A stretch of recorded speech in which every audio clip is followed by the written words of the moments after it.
Choose DC. Choose Dark and Gritty. Choose Zack Snyder. Choose Batman. Choose Superman. Choose Ryan Reynolds' Green Lantern. Choose Jonah Hex. I chose not to choose DC. I chose something else. I chose Marvel. Woody's World of Wonders franchise was MCU Phase 1. Join us for a little Marvel spot in.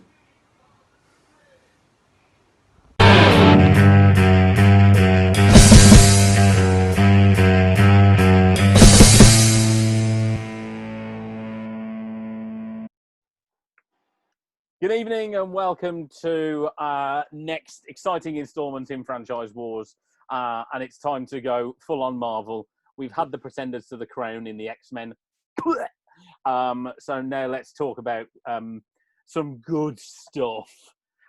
So we're going to have a look at this. This is the Phase 1 box set from the Infinity Saga in Blu-ray. Other formats are available.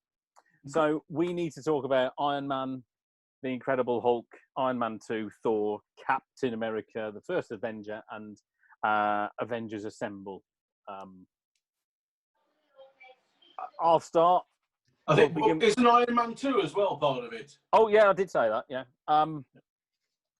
I'll start. Iron Man, I thought in the beginning, in 2008, I was like, really? Robert Downey Jr., is this going to work? Iron Man, never heard of him because I wasn't a fan of the comics. Didn't really know who it was. And thought, okay, I'll give it a go. Went to the cinema. And the moment that did it for me, the moment that got me hooked into the Marvel universe, and you'll both know the moment I'm going to say, it's just that little moment at the end. The final phrase from Robert Downey Jr.'s mouth when he just turns around and says, "I am Iron Man," and the audience cheered. And people, it took you that long to get hooked. Oh no, I was, but people in the cinema cheered, and I found myself going, "Yes!" That I have to say was a masterstroke. That guy was a masterstroke in a cast member, just perfect casting. A brilliant film, great an origin story I loved. I really struggle to find any faults with Iron Man. I just think it's a brilliant film. Brilliant. So that's how it starts for me.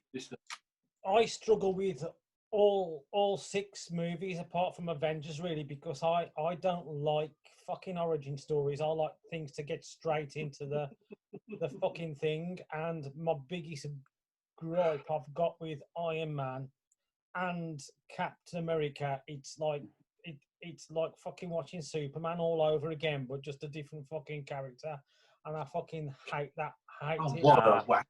No, not at all. These are done so much better. I know what you mean by origin stories when we've seen 4 different Spider-Man, 6 different Batman, 4 different bloody Superman. No, this was something different. This was I don't think it was. I was like, this was taking a B-list character. I'll state my case again. He's a wanker. Yeah, I'm sorry, Mark. This is taking a B-list character, and you know, look what they did. Perfect casting, brilliant, faultless Iron Man is faultless. It's a brilliant film. Mart, ignore that pranny. What did you think? You got to cover all your points of view, and Mark really does hate origin stories. He stated quite clearly in the past. I love them. I happen to love an origin story, so I'm gonna love a lot of this Phase 1 stuff. Iron Man, to me, opening up, suddenly Marvel had tried numerous times throughout the years to make movies, and I've watched pretty much all of them. You know, I've had a crack at everything. The old Doctor Strange stuff, the 70s, 80s Red, Brown, Captain America 2 films. I've watched all of these things. Brown being the operative colour. Everything that's there, I've had a crack at it. The 1989-1990 Matt Salinger one, son of J.D. Salinger, funnily enough, the author. With the rubber ears, that Captain, and an Italian Red Skull with a nose. You know, I've watched them all. I've watched everything. I wanted Marvel to be good for so long.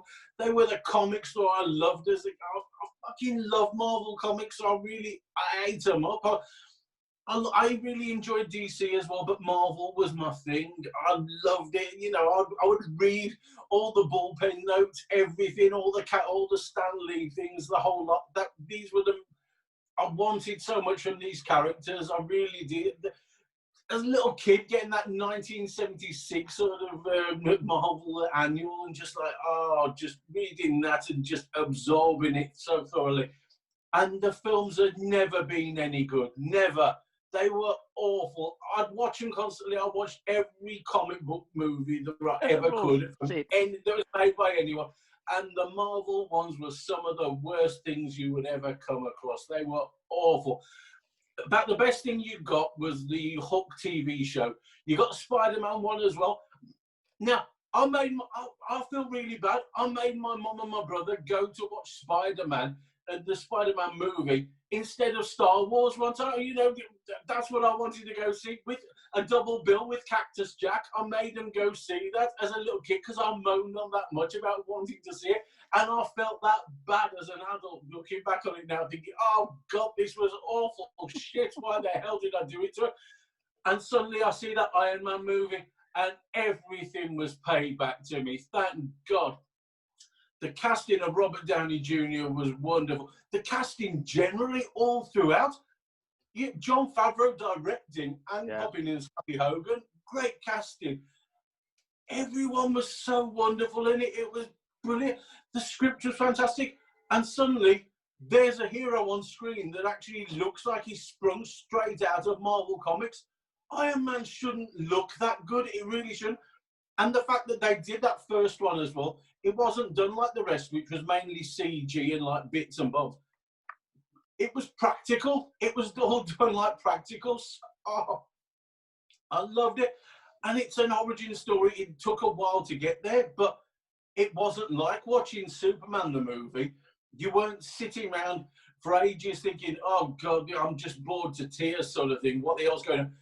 The character's interesting. Tony Stark's interesting character in the first place, and the fact it was Robert Downey Jr. Render unto Caesar that which is Caesar's, you know, wonderful shit straight away. It's all so wonderful. And then, as I say, they get the suit and they do a Mark I suit. They do the stuff in the cave and it looks fantastic. You know, it's ace. I would watch that over, once I got it on like DVD, Blu-ray, I would watch that over and over again, loving it all. And then to spring out and to give it the like AC/DC soundtrack, you know, fantastic stuff. I expected Black Sabbath, Iron Man, AC/DC, just wonderful stuff. Back in Black coming in there, all the war stuff, the whole, the weapon monger, everything was fantastic. The only thing that I could pick apart really on it at all is the fact that I'd have loved Ironmonger to be built up, to be staying an Ironmonger, to be maybe the second film's villain instead, and have had a different villain for the first one. Yeah. But that's nitpicking. The fact is, they went there with a movie that they borrowed, was it like $500 million or something, 500 million, like borrowed off a bank to actually see. And if this movie didn't work, we wouldn't have the MCU. Nope. There was no Disney involvement then. No. There was no big backing. This was one of the best independent movies that I've ever seen.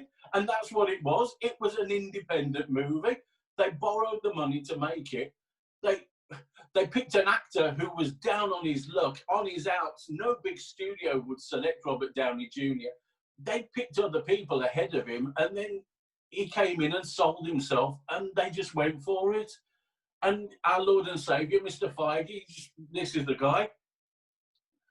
Kevin Feige comes after being a producer on all these different Marvel movies for Sony, for Fox, everything else. He's been there doing producing work for ages. And suddenly he comes along and goes, I know what I want to do with these. I know what I want to do. And they sacrificed Ant-Man. They sacrificed Edgar Wright's Ant-Man, which is a shame, but you can kind of understand why. But, it was wonderful. And it's one of my favourite movies to this day. It's in my top 5 Marvel movies, definitely, every time. It's always there. I love it. I mean, I don't think Jeff Bridges is a great Obadiah. He's okay. And, Marvel do have a history of not doing particularly... MCU, doesn't have a great history of doing brilliant enemies. But they quite often do. What's the villain? The villain's a version of the hero. Yeah. Is he a bald guy? Funnily enough, he is. What about in Ant-Man? Yeah, he's a version of the hero. Is he a bald guy? Yeah, he is. Yeah. Oh, well, we've repeated that one. But you know, for me, that's nitpicking. Robert Downey Jr. is just. It's just what about Robert Downey Jr. is movie. It's like if we were billionaires and we could do whatever we wanted, that's how we would play it. It's great. Mark looks really interested. I don't think it's shit. I never said it was shit. I didn't say I didn't like it. I said in looking back over all of the films now, these are at the bottom of the pile for me because they are origin movies. And revisiting, I'd rather go and revisit something else because how they come to be. It's not. They're not crap. They're just not up there. I'm going to say there's no even what could be. There's no such thing as a bad Marvel movie, really. No, I'm not saying that. Even if they're bad, they're good. But what we're doing, they're not even bad. They're always just. It's not one of the stronger episodes. But Iron Man is a strong episode. Iron Man. I look at from this phase one, and this is including Avengers. I thought for a long time that Avengers was just amazing to put all these heroes together. It's the first time someone seemed to actually manage it with a comic book movie to make all of them work on screen at the same time. And it was the first one to like cross that $1 billion. Was it 1.2 billion? It was just like, it's fantastic. And then you watch it back now, and it's not as strong. They've done so many strong movies, but Iron Man is still strong. Iron Man stands up for me. It still stands up. No, even now. I've got bored with it now. After 20 odd films, for me, Iron Man really stands up. Right, okay. Iron Man's the foundation that the whole MCU was built on. That hadn't been good. That was the gamble. If that hadn't been the hit, if that hadn't been just strong enough, we wouldn't have had anything afterwards. So I mean, it was strong enough that the Incredible Hulk came out next, and that didn't hit. But it didn't matter because Iron Man was still so big. You know, they still got more to come. And it's weird, isn't it? Come along and they hit you with even Incredible Hulk doesn't hit. Edward Norton, who should be perfect for the role, it just doesn't quite mix. His mix with them doesn't quite hit that time. God knows why. But they come out with Thor then. Now, Thor, me and Jamie, went to watch, we went to the cinema to see all of them, but we went to see that knowing we've both been Kirby fans, we've been huge, addicts for all of this stuff. We went there thinking, how the hell are they going to do this? A Norse god of thunder, the Rainbow Bridge, Asgard, Midgard. We're missing Hulk out. How the hell are they going to do it? And who are you going to cast for that? Yeah. And then suddenly it's this Chris Hemsworth guy, and no one's really seen him. Maybe you saw him in like Home and Away. Heard that he was going to do the Red Dawn remake, but they kept it back. You're thinking, Christ, that's not a good sign.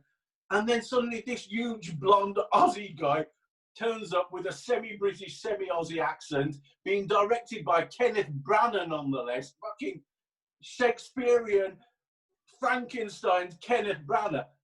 And suddenly it hits and it works. And okay, it's not the best Thor film as we go on. Ragnarok obviously is that. But it hit and it works. So hang on, Mark. It works. Mark, you're getting ahead of yourself. So we've talked Iron Man. We need to, very quickly for me, regarding the Incredible Hulk, this was the example where you've got a studio that was going, well, we'll cling on and you can't do that in Universal, and sort of said, oh, okay, see what you can do with that. I think for me, Edward Norton was a terrible version of Banner. Abomination was dreadful. That Tim Roth enemy was terrible. Tim Roth, I thought, was quite good. Oh, but awful! It was the wrong version of the character. Yeah. And then, if they'd gone for maybe like a spy version, as they did originally, he was a Russian spy originally. But what came out of it for me? When I watch it, I sort of go, I'm not interested at all. It's not an origin story as such. It just Thunderbolt Ross was good. Yeah, I was going to say Thaddeus Ross is the best thing to come out of it, and he obviously continues. And then you can see where they're going with it. They never brought back Betty was like a shock as Liv Tyler. Although, my heart will always belong to Jennifer Connelly, full stop, no matter what she appears in ever. My heart is always with Jennifer Connelly. I have to say... Mrs. God damn it, the Vision. I have to say, Incredible Hulk for me is the bad MCU movie for me. It's not great. It's the weakest for me. I still can't go bad because I can still watch it and enjoy it. Mark, what? For me, the biggest problem with the Hulk is, as you've already said, he's Edward Norton. He's totally miscast. Awful. I like the Hulk purely from the fact that we go straight into it and it's not an no origin story. which Yeah, I like. bang action. I think what the problem they've got here is they've got a decent story, but the execution was a bit piss poor. Yeah. And it is a bit slow. The pace is slow. Apart from the couple of action sequences in the middle with the tank where they track him down, and at the end with the fight with Abomination, everything else is very slow. Yeah. And there's far too much talking. Yeah. Which, and I don't. Edward Norton wants Banner to be a bit of a badass at times. What the hell's going on there? He should be. Edward Norton should be the perfect actor for it because he should look weak and weedy and everything. But he doesn't. He wants to be a badass at that time. He's done Fight Club and he thinks, hey, I'm the big guy. I want to be the sexually attractive guy. And that's not what Banner is. Banner should be burdened from the guilt of Hulk. Yeah. What the movie shows, though, is as well as the fact that they got the problems with the issues with the rights with Universal to make a solo Hulk. Yeah. This movie shows that you don't need to make a solo Hulk because when you've got a solo Hulk, your movie is definitely going to be split into intro, you change it into Hulk action scene, back to Banner, change it into Hulk action scene, and you're going to have, it's going to beat along like that, and you can't stretch a movie out of it, and Hulk shows why. Oh, and you know what, the whole extremely lucky with the fact that you can have Banner at talking away, and Hulk, as it shows in the rest of the movies that's appeared in, is he can't carry a movie on his own, but he's the best support cast member you could fucking possibly have. Well, look what happens. He's a fantastic, as a team-up character, he's absolutely brilliant. But what it is, they keep thinking that he's the guy, he's the one to carry a solo film, because that 70s, 80s show did so well for so long and was a combination of a great actor and then somebody just physically looking the part, a man in green makeup and a great actor in Bill Bixby. You can do a TV show now with the Hulk because you can have 40 minutes of conjecture and then 10 minutes of action, and you can do that each week. That would be a piece of piss to do. Yeah. But you can't do that over a 90 minutes, 2-hour movie. A Hulk movie should be the one that you can do. And it isn't, as you pointed out rightly. In short bites, it works. In the longer thing, it needs other characters. It needs something else going on. And that's why I could see a Wolverine versus Hulk movie working. Yeah. And actually, as we go on through these and go on through the phases, it's demonstrated because, you know, they fixed Hulk in Avengers. They fix him, recast a far better version. To hell with all the stuff. He can switch it on and off.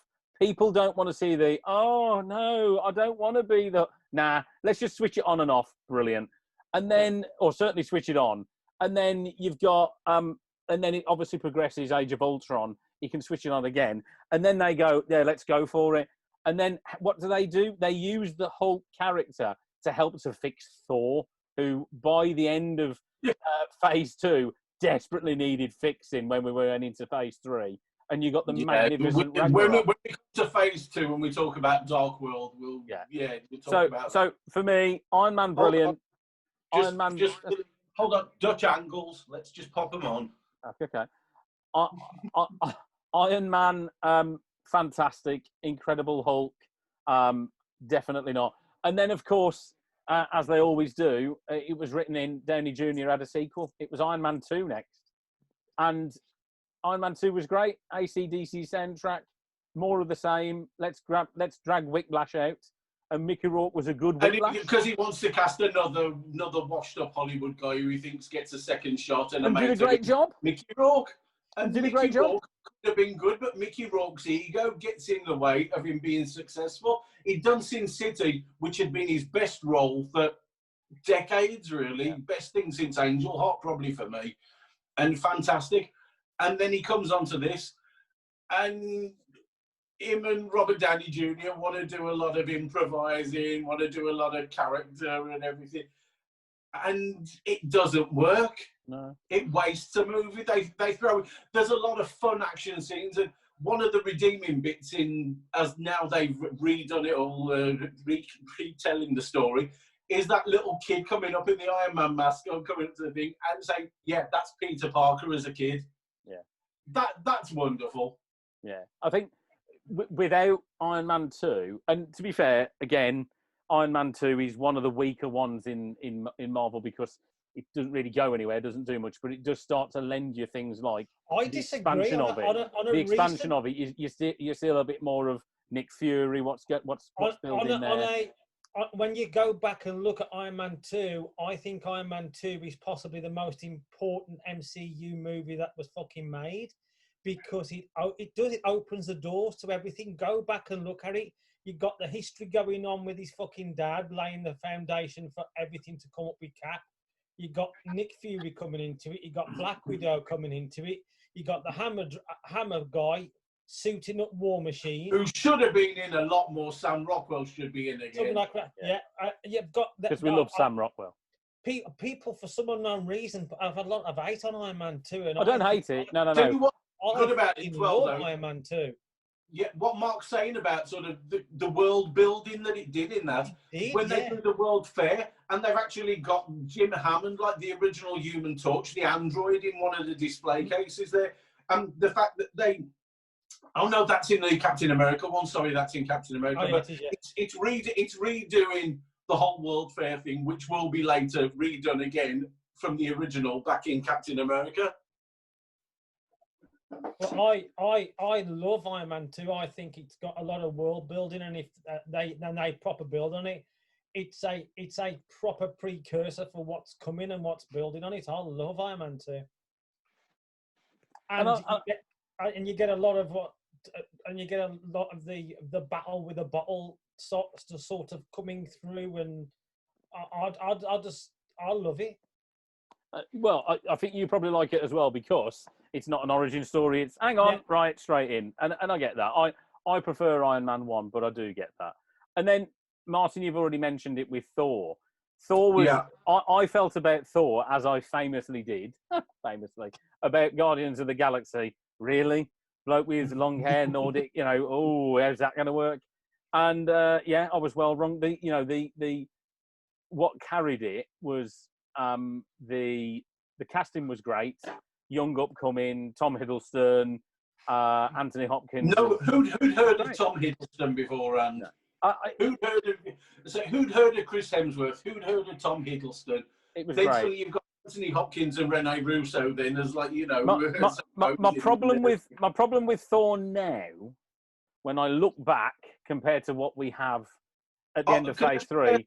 Jamie Alexander was ridiculously hot as well as Lady Sif. But my issue with this version of Thor is it's like another world away. It feels so different because Ragnarok and Beyond was like taking a great character and cranking it up to 11. This for me is like Thor on a 4. It's all right, and there are a few moments where you're like, and all the But I get it because it's the first from the source material. How the hell are you going to do a god? Yeah. I went in there. I'm a huge fan of the whole thing. I used to collect Thor as well as a comic book. And I'm going in there, me and Jamie, thinking, how the hell are you going to actually successfully do this? And they did a great job. It's the Jack Kirby space age god character. How the hell are you going to do this? They've done the high-tech millionaire hero. They've done, that's done successfully. Fantastic. How the hell are you going to do a god? Who'd have the balls to do that? Why would you do it? Yeah. The scientific experiment guy that seems a bit out there. That's failed. How the hell are you going to do a god? And they do, and they cast a Shakespearean actor and director to do it instead. They cast another Shakespearean actor to be Loki. You mewing Quim. I mean, fantastic stuff. And it works so well. And they cast an Aussie soap opera guy as the main, and he turns out to be one of the big stars of the past decade. this is probably the bit where I don't give it enough credit because, you know, you look back now and you think, how brave was it doing Guardians of the Galaxy? That won't ever work. How brave was it doing Doctor Strange and magic? Oh, not sure about that. How brave was it doing a god? How brave was it doing a Norse god? Jesus Christ, did that work? Just ridiculously so. You're thinking, how the hell are they going to do the Rainbow Bridge? And then they turn it into this whole transport thing. Oh, it's fantastic. Yeah. It was the most ballsy move I since think borrowing $500 million to do Iron Man. this breaks the rule for me when it comes to origin stories, basically because the fact that Thor is already Thor. Yeah. It's an origin story. And he's an It's origin as arsehole. in his way to Earth. And he's an arsehole. And he's great. I just love it. I mean, there's Another. Well, give me a horse. We don't have any horses here. We have cats and dogs and rabbits. Well, give me one of those big enough to ride. It's just glorious. The way they put it together, the introduction of Hawkeye slowly into it as well. Yeah. And you got more of Shield and Coulson. I just love Thor. There is, the more I watch it, I mean, a lot of people don't like Dark World, but No, shit. Hemsworth, he is fucking glorious. and look, I'm not going to be hard on him because I tell you what, Thor Ragnarok isn't just one of my favourite MCU films. Oh, it's one of your favourite. It's one of my favourite films. I will not have anything bad said about Thor Ragnarok. It's well, we won't talk to Dan then. If you're watching this, cock. And when you look back and watch this, and you know who Thor is now, the character journey out of all of the other characters, it is fucking brilliant. And he's fundamentally a cock and an arsehole. You can't help but root for him being a cock and an arsehole. And especially in that first movie, he's more of a cock than he is in any other. And what I like about it, right? He's a bit of a cock. What I like about it is a cock and he's an arsehole, and even when he becomes worthy, it doesn't change him. Yeah. He's okay, I'm fucking worthy, so I fucking should be. And it's that attitude just shines through. I love the movie. It is the fact that he gets taken down a notch or two that sort of makes when the destroyer comes and he hasn't got the power of Thor, and he gets knocked back and he's willing to die. Then it's like and then he has the Warriors 3 and Lady Sif come in, and that's such a nice little combination there with them. I mean, it's such a shame what happened to them in the end, but they were a really good combination of characters for that first one. And I mean, unlike you, Martin, right? Me and Dave have gone into the MCU pretty much cold. Oh, completely cold. We know the Hulk is the TV series. Hulk was the only one on you. Yeah. And I looked into Thor before Thor came out, and I was thinking, fucking hell, Norman Blake fucking turns into this Thor god. And I thought, what the fuck's this? This feels like the Hulk, but on a and when I actually what they actually did, I could wipe my arse on the fucking comics in comparison, because this is just fucking this is just another level. It was fucking fantastic, and the way they've just to explain everything, and he sits there and he says, "Well, science, magic." What? It's just a different word for the same science. And you just go, fucking bastards. Wish I'd have fucking thought of that line. And it's just great. And it's that movie that just lets you just sit back and you accept everything else. Yeah, and I'll give you that. What it does, Thor really starts. It's really, for me, then is the start of that journey of, all right, I can believe this. You're taking me on a trajectory. You're going to bring me along. Now you've taken me to magical places with big hammers and big wieldy. All right, okay. I'm going to let you do this to me. That's how I felt. Come on, then. Now, take me on Chris your journey. Hemsworth was the smallest, least known actor out of the lot of them. And what a journey he's had as an actor with this character. He's just, I mean, his journey is phenomenal. He is shot into the stratosphere. It's fantastic. Just as I love these films so much, and it's wonderful to see them just getting better and better. And I've got so much hope for the next one with Thor, especially now they're casting more of the Guardians and everything as well. Oh, and brilliant. now we've got to get into Captain America. And the first time I watched it, so we've just taken, magical, great. Captain America, I've got to be honest, was one that I wasn't up for. So, oh, really? And it started okay, and he was a weedy little guy. Then he became proper full-size Chris Evans, which was good. Quick note, though, how good is that CG? It's amazing. They used a little weedy guy from Manchester, apparently, and put his head in there and then it looks really, much better than I expected it to. I can cope with the Second World War stuff, okay, and then you could do this all day. I hate Hugo Weaving's Red Skull. He's my first. It's for me. He's a real first missed opportunity and miscast with that. He overplays it. He puts Agent. He does Agent Smith with a red face on, and I just hate it. And it spoiled it for me because take that version of Red Skull out, and I quite like the film in the war, and he's super soldier and all that. But I take that whole section of Red Skull out. I can't stand it. I'm going to say something now that's probably going to piss you off, right? Captain America is okay. It's an origin story. But after Thor, and we've had Iron Man 2, it really did feel like I've got to sit through this just to fucking know who Captain America is. That's where they've got you. Marvel's got you. That was such a fucking shame. Yeah. Because...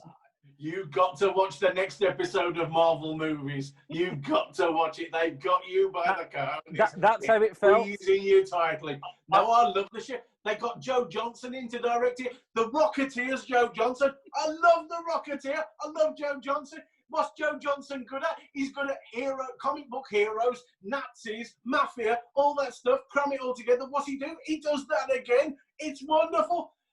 Casting Chris Evans. Who'd have thought after seeing Johnny Storm, the Human Torch, and the guy out of Losers, the DC property, that Chris Evans are coming? But then, if you think back to Sunshine, this is when I'm talking with Jamie about it again, when he played the captain in Sunshine, and you think, has he got the range for doing this? And then you think on that, and yeah, that guy's got some depth. Hang on a second, but you've missed something. You missed something really important here, right? Hayley Atwell, yes, she is good. I'm going to say there's two really good reasons why fucking Cap is really good, and that's Hayley Atwell. She's both of them, Hayley Atwell. Oh, fuck me. I'm going to be careful how much I say here, but that's the first time I've wanked over a cartoon character, mate. Fucking hell.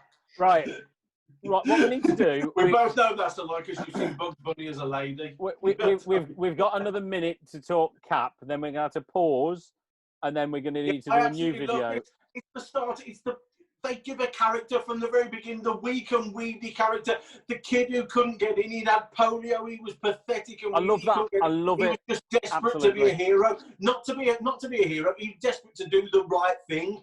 The whole thing with Cap is Mark Miller got it wrong when he does the Ultimates. He does him as a soldier, and that's one way of telling it. But the whole thing with Cap, I was a British kid. I shouldn't have liked Captain America, but I love Captain America. I read all those imprints. I really because he's basically a guy who wants to do the right thing. Even though I felt like I was forced to watch it, I really fucking enjoyed it, and I think it is one of the better origin movies I've ever seen. And isn't it one of the best trilogies as well? Well, the only slight issue I have with Cap, out of all the MCU characters, he does piss and whine and snivel a bit. And he's a bit angsty and, I feel sorry for myself. And the great thing is, up until the end of Endgame, spoiler alert, they write that out of Infinity War. Let's just get him kicking the shit out of people. Let's stop him feeling sorry for himself. Because I get sick of it by the end of Civil War. They work the character, they develop it all along, because everything means something as he goes through his entire arc of all his own films, the Avengers films, everything that he does. The character has a whole line of development all the way through. They don't cast anything aside. Everything is meat on the bones of that character. And Chris Evans, you've got to doff your cap to him for what he does with it.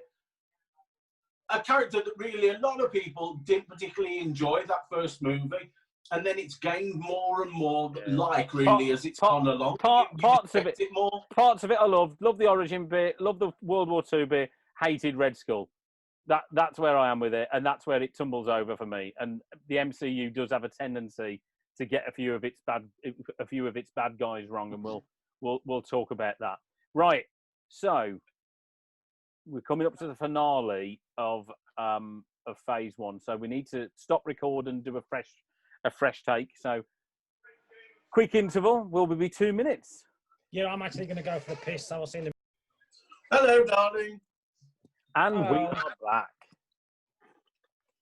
So, well, I've managed to get another 5% charge on there, so that's good.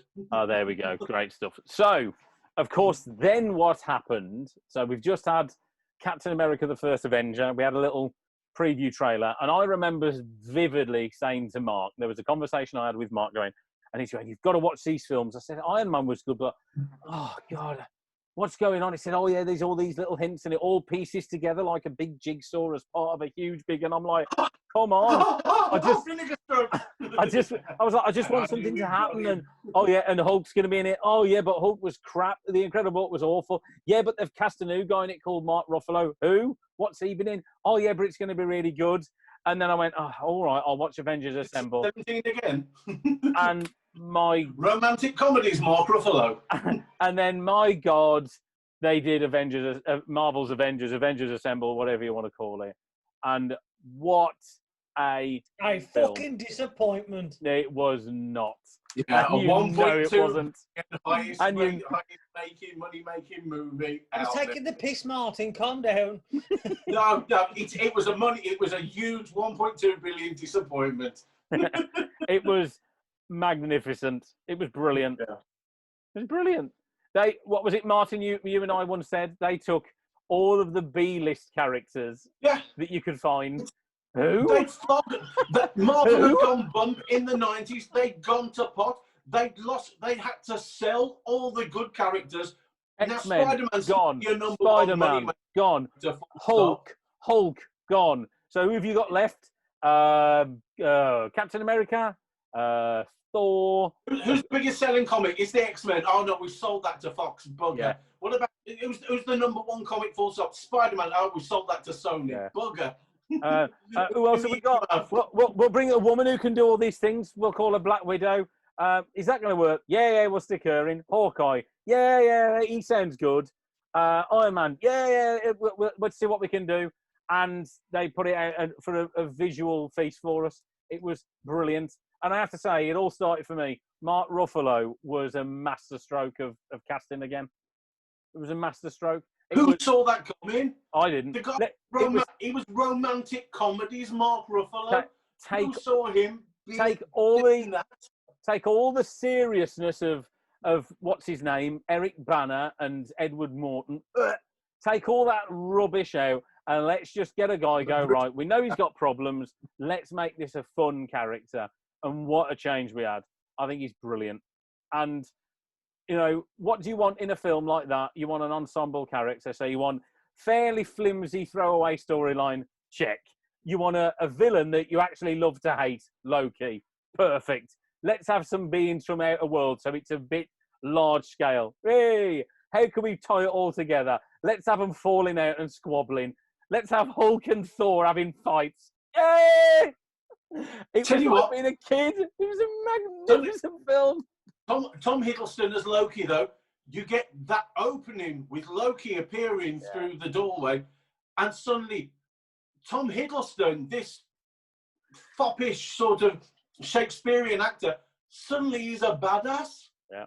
Who the hell saw this? Is what I'd never give him any rating, but watching that is where I would actually say, you know, this guy could be Bond. If they could actually cast him as Bond, because he can do a badass role. That was the first, even more so than Thor, I stood up and took notice of him there, because when he goes into the S.H.I.E.L.D. building, he's just a badass there.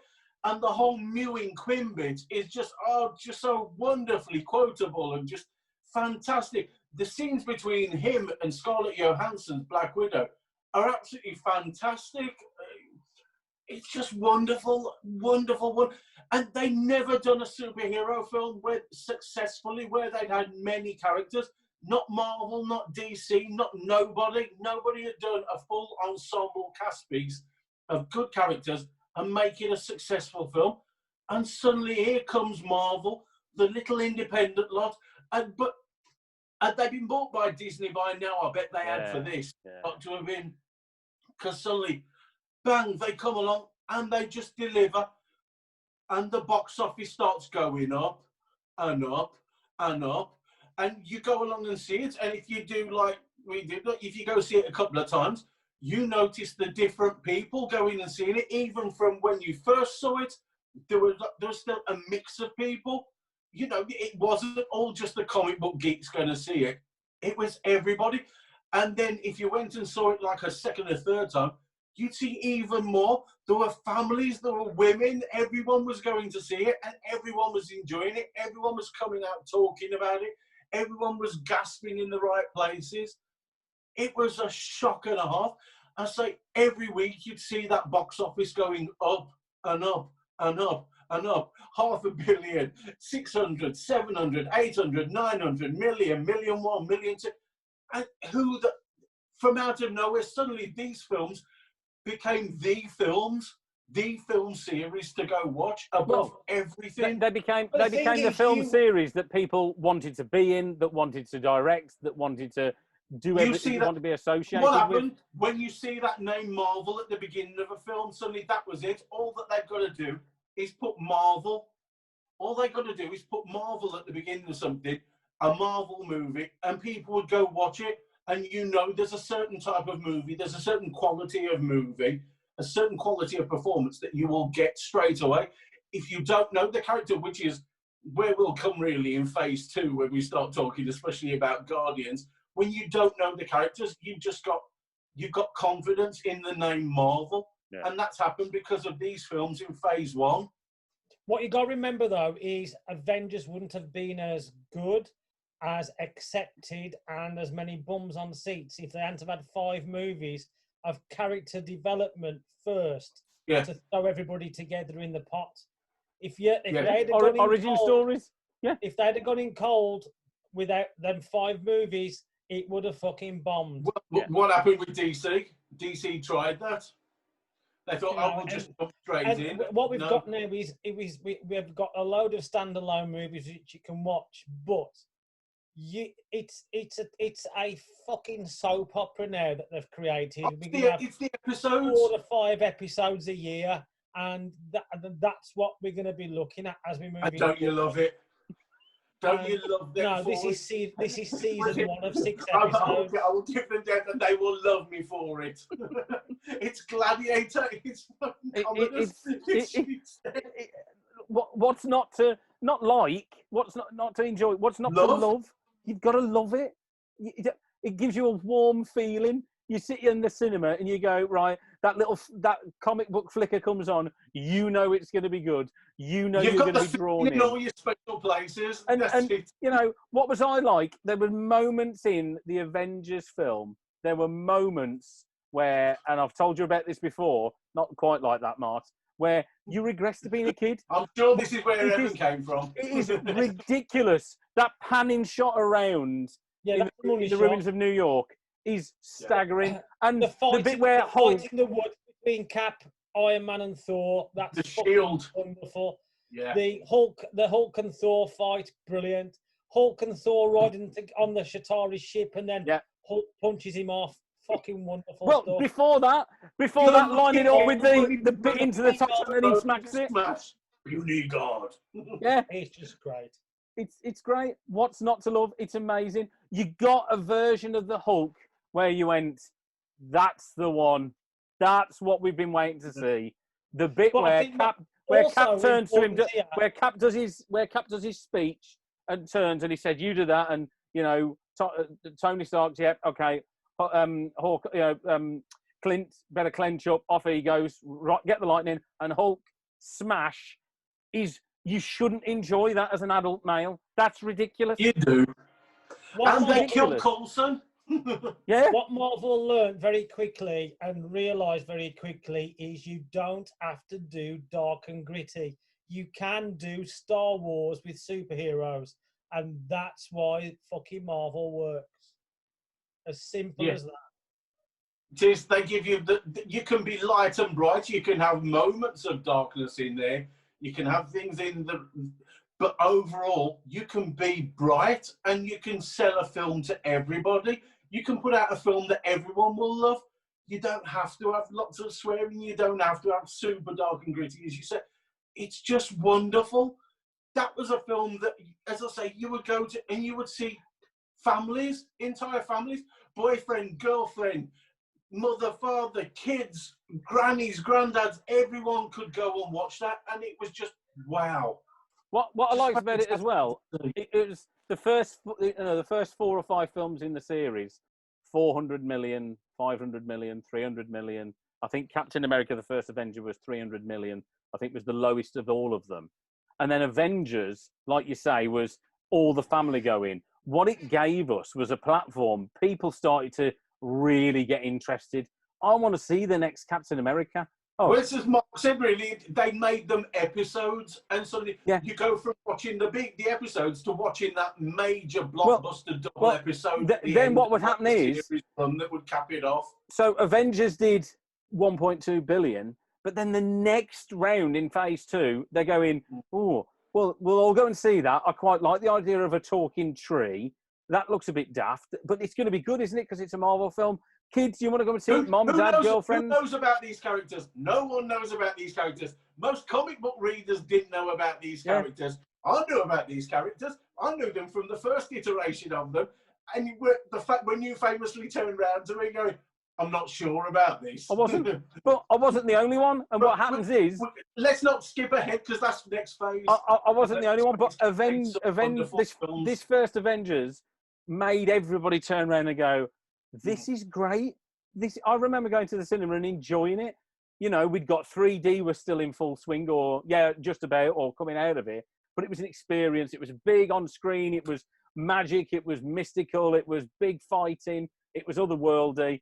And you'd still got it brought back down to earth with Tony Stark doing the great bit with the nuclear warhead at the end. Just great. What do you remember? As soon as you turn up there to watch it, before a moment of film appears on screen, that Marvel logo comes on, flicking through the pages, the characters appear there, and everyone you're turgid. Yeah. Shall we say, you're there, you're ready for it. All right, I'll be honest, I wasn't flaccid. Mark. Cinematic Viagra is just to stick Marvel on the front of it, and bang, you knew what was coming. Mark, it was great, wasn't it? It was great. I've got a lot of people don't rate it as high as the other stuff, but I've got no issue. What I like about the first one is it's not so tied down like the rest is, where you need to go back and watch everything and have the backstory going on, because everything's been building up to even the moments in Age of Ultron, and then obviously the moments in Infinity War and Endgame. Is you can just, if you wanted to have a Marvel go through, you could just go straight in with Avengers now, and you don't need to go, oh fuck, I wish I'd have watched that beforehand, because but that was its great strength, wasn't it? Because people went, oh yeah, that looks good, that looks fun, let's do that. But by the time we got to Infinity War, those people who were, passing fancy, let's see that, they bought into it. So Endgame was always going to be the biggest film ever made because of this, because it got people going, this is great. This isn't like Batman, where I'm going to go and want to self-harm or go and shoot a cinema up. I'm going to want to come out and buy some figures and stare at them, or I'm going to want to put a poster up.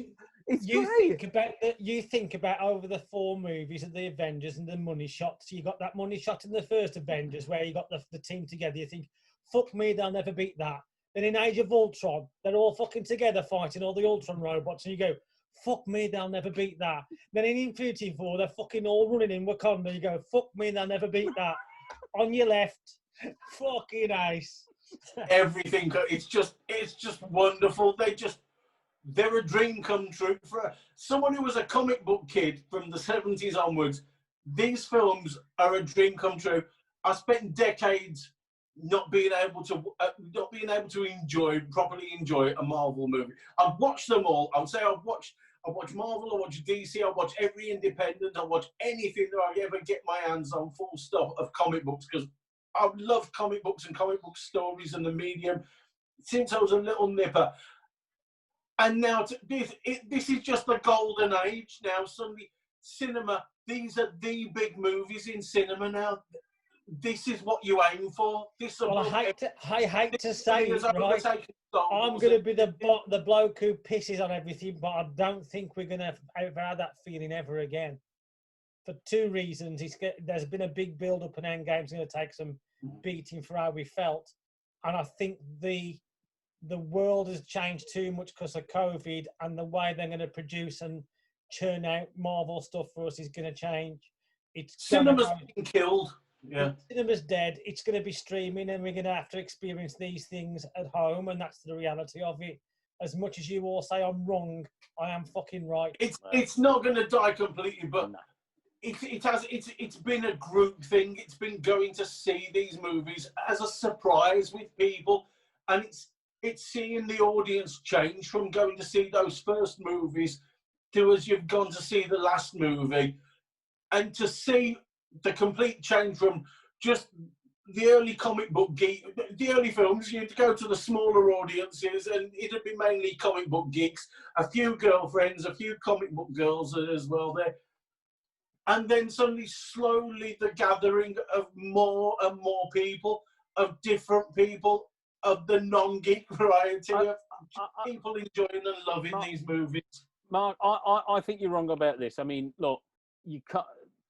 People will want and need to embrace this art form of going and seeing a picture. If you film it, they will come. And you know, the bubonic plague didn't kill plays. The First World War and the Spanish flu didn't kill performance in theatre. we in fact, it got better, and we had sound.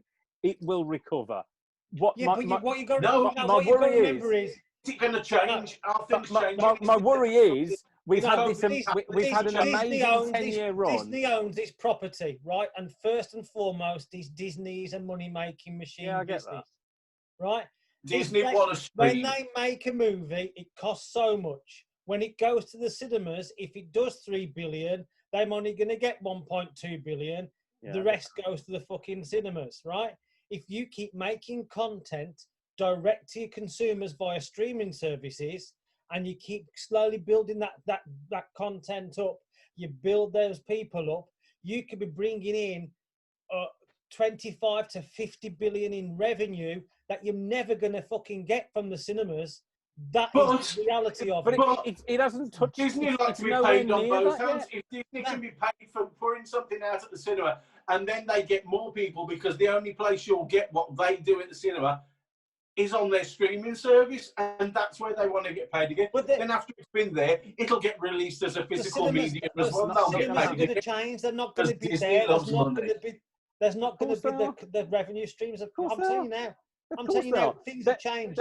No. They've changed for a year. If we hadn't got vaccine, this isn't about phase one. This is a different one. If we hadn't got vaccine coming in, this is temporary. If it was a permanent change, I would go, Mark, you're right. If they said, you know what, we can't vaccinate against this, permanent change. It's like saying they've got to knock the football stadiums down. Of course they haven't. You've just got to wait. You've got to ride it out. Are they going to knock all the theatres down? No. Are they going to knock cinemas? No, they'll be left empty. Stadiums down? No, of course they won't. You can't leave it empty. They will recover, because that's what'll happen. Yeah, but what I'm saying to you is they won't recover if the companies and the businesses are making it not to go there. It's like me. If I can make a product, right, and I've got to go through a third party to get my product to the end user, and I've got to give 50% of that to a third party, and now all of a sudden I've got a way to get that product direct to the consumer and have all of that money to myself, I don't care about the fucking Mark, art form. Mark, I am going to take the money. You talk like this, like everybody thinks like you. It's like the gaming thing. You think it takes. You think, oh yeah, everybody's going to go. That's it now. Nobody's going to want to buy a physical game. It's all going to go. No, Game not. Pass. It's Not. It's taken 40 years for the games industry to change to that. It's a long way away from us going goodbye to cinema and hello just to streaming. It is nowhere near that. Look at the revenues they're getting. Disney have got not even scratched the surface of a shit film that they release. Nowhere near it. But nowhere near it. You need to look at the maths. You don't realise how little they actually get from the budget. You haven't? I've looked at the maths. You haven't? The number of subscribers Disney Plus has got, that's their... Oh, Martin's gone. That's their streaming format, is nowhere near the worst Marvel film. Captain America did 380 million pounds. It cost 180 million to make. They made a 70 million quid profit. Yeah, they haven't made that on Disney Plus. Content. You don't understand the long-term game. It's a money-making thing. They probably made $500 million out of Endgame. They would never touch that on streaming. In 20 years' time, yeah, but in 9 months of a COVID pandemic, it will not have killed it enough. I'm telling you now, nowhere near. Everything's going to start going straight to streaming with Disney. They're going to go straight to streaming with everything. No, they'd be insane to do it. They're not. Nope, it's not going to happen. Now, if this was a permanent change, then I would wholeheartedly agree with you. If they said we can't solve this, we're going to knock the football stadiums down, we'll never be able to be close to each other, then I'd go, Mark, spot on. They'll never do that. I'm not saying they're going to knock all the cinemas down. What I'm saying is Disney are going to cut back on what they're producing to go to cinemas. It's going to go direct to streaming. Well, look at how much stuff they've already made and have started filming. They've done 2 years' worth of stuff already to go to the cinema. I'll tell you, it's not gone on long enough. And they've already announced, long enough for the permanent They've change. already announced that Pinocchio with Tom Hanks, the load of money they've played into that's going straight to streaming now. Cruella is going straight to streaming now. I've never heard of Pinocchio with Tom Hanks. What do you mean you've never heard of Pinocchio with Tom Hanks? No, I've not heard of that. that. Their next big live action movie. No, I've not heard. I know there was an Italian version of Pinocchio that was done. No.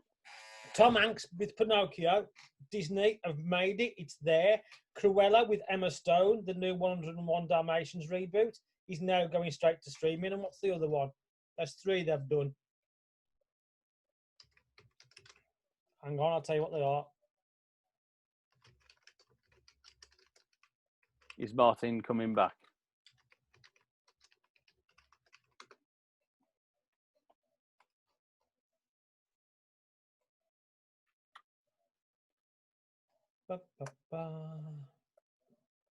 Peter Pan and Wendy, then other reboot of Peter Pan. So the live action versions of Peter Pan, Cruella and Pinocchio are all now going straight to streaming and cutting the cinemas out. Yeah, all remakes, which are always a gamble anyway.